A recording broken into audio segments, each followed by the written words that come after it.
How different would The Hobbit have turned out had Guillermo del Toro directed it?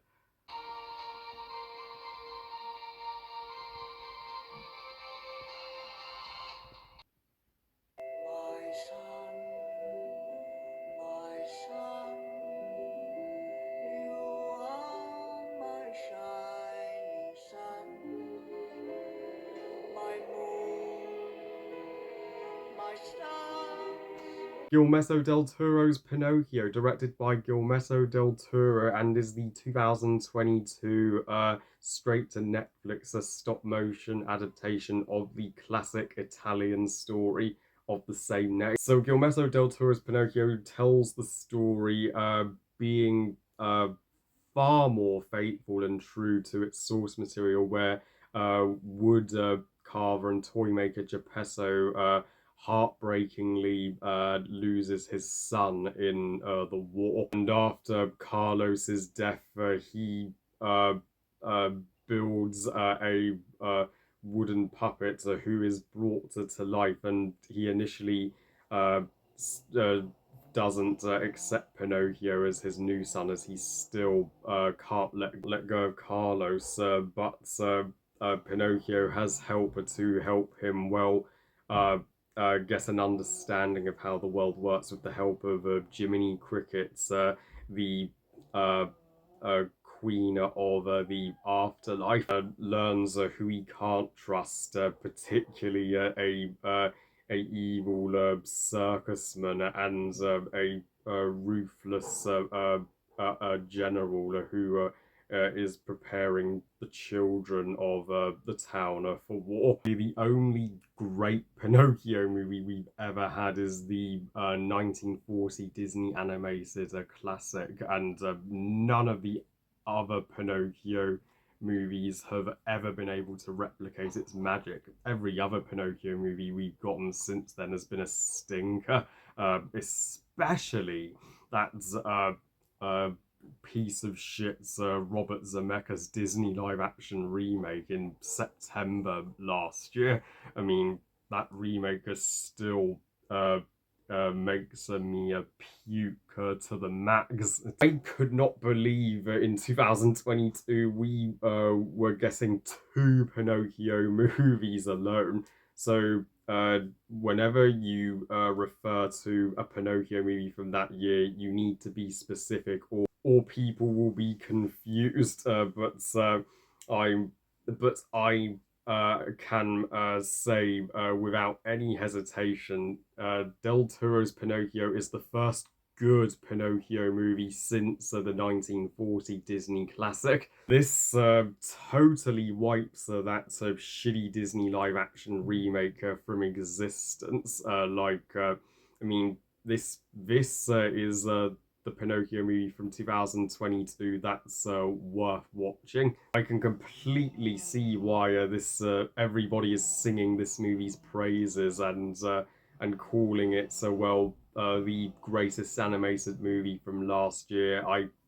It well deserved its nomination for best animated feature, but I do think people overpraise it just a tad by calling it the best Pinocchio movie ever made. I mean, I still wildly prefer the Disney classic, but Del Toro's Pinocchio for sure a beautiful adaptation, and easily made it onto my honorable mentions for my best movies of 2022.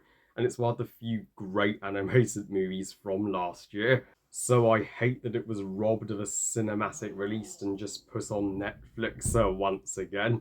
But of course, what movie in cinemas would want to compete with Avatar: The Way of Water?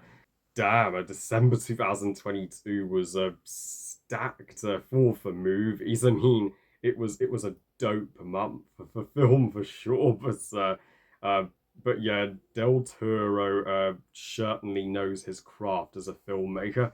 He's a closer friend of James Cameron, and I have been a huge admirer of his work from Pan's Labyrinth to Pacific Rim and The Shape of Water, and uh, and I applaud him for finally telling a Pinocchio story on film that mirrors the original Italian story and uh, and goes all out with the darker themes. Yeah, this is the darkest of all the Pinocchio movies for sure. Like the Disney classic, it will resonate with you emotionally. It's particularly the opening sequence, which tells the tragedy of Geppetto's son Carlos. And I mean, wow, that was as heartbreaking as the opening scene of a Pixar movie or something.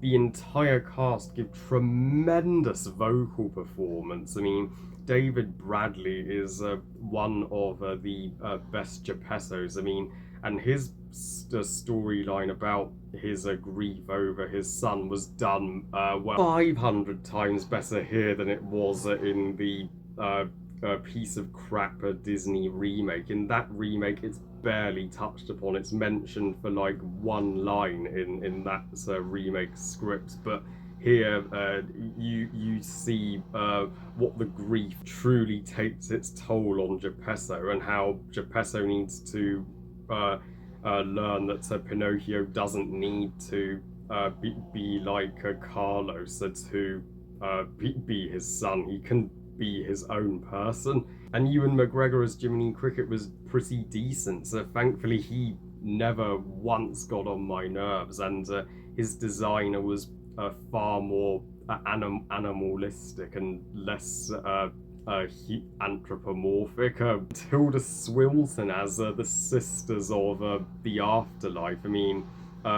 She did a stupendous job voicing both her sisters and the and one of the sisters in the afterlife. She looks so much like a manticore in design. Yeah, she is one of the most gloriously designed animated characters in any stop motion movie, I would say. And uh, also Christoph Waltz expertly voices the evil circus man who wants to, well, work Pinocchio to death for profit. I mean, even Kate Blanchett, well, has a different role this time. She voices the monkey. Yeah, that's right. Valka from How to Train Your Dragon voices a primate. She absolutely crushes it, and even Pinocchio's a child actor. This movie fully is aware that Pinocchio is a kid. His design is far less human and more wooden, like the original story. But he never looks creepy. He consistently keeps his innocence and his naivety, and he has three deaths in this movie alone.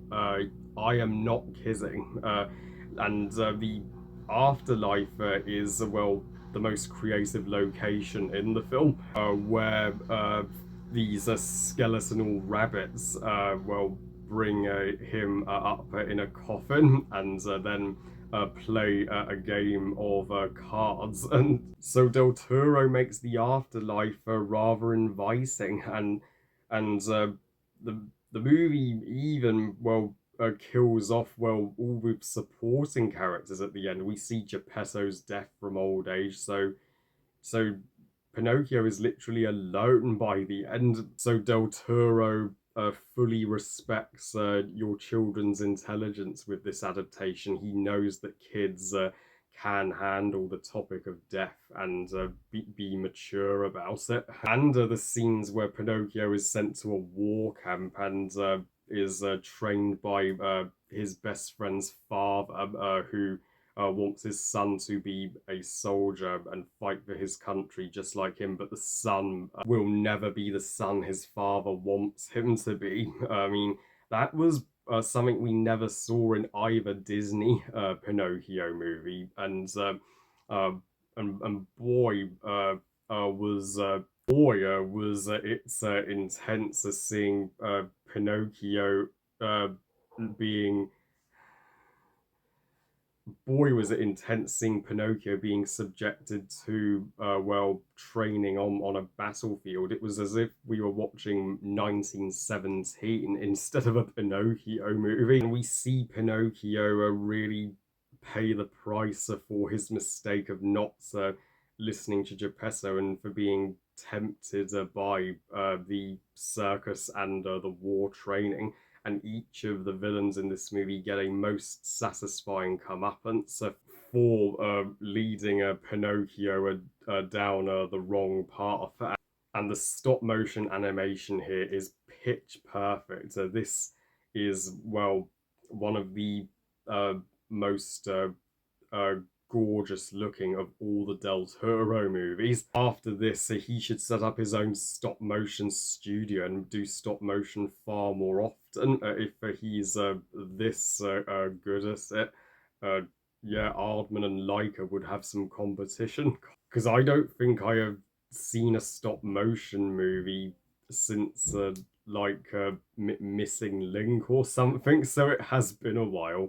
And though here's where we come to why I don't think Del Toro's Pinocchio is quite the untoppable Pinocchio movie. The 2 hour runtime is a little much, and also some of the songs that come off as a was a no pun intended. I mean, there are two that do strike an emotional chord, like Geppetto's song to Carlos, My Son, and Papa by Pinocchio. But other than them, there's no When You Wish Upon a Star, there's no uh, Give a Little Whistle, there's no Got No Strings to Hold Me Down. I mean, the 1940 Disney Pinocchio is the real tour de France when it comes to the songs. And though Alexander Desplat's musical score, it is pretty good. Overall, while I wouldn't call Del Toro's Pinocchio my favorite Pinocchio movie as most would, nor would I call it the my favorite animated movie from 2022, that would be this absolute masterpiece. But this is still the strongest Pinocchio film version since the Disney classic, at least, and one of the strongest Netflix movies from the past year. I give Guillermo del Toro's Pinocchio 4 stars out of 5. Great movie. So yeah, I would love to see Del Toro well make a Pacific Rim 3 if he ever has the time, and I am eager to see what the uh following stop motion blockbuster is going to be after this. So hopefully something from the geniuses at Aardman or Leica. Well, I love you guys. Thank you for watching. I hope you guys enjoyed this review. And what are your thoughts on Del Toro's Pinocchio? Are you with the majority and praise it as the best Pinocchio movie, or are you like me and still well wildly prefer the 1940 Disney animated classic? Please comment and let me know. Please like the video and subscribe. Please follow on Twitter and on Instagram. And I'll see you all next time when I review Barbie and the Nutcracker, as well as the Teen Wolf TV show for the upcoming Teen Wolf movie. And remember, movies are us. Bye, guys.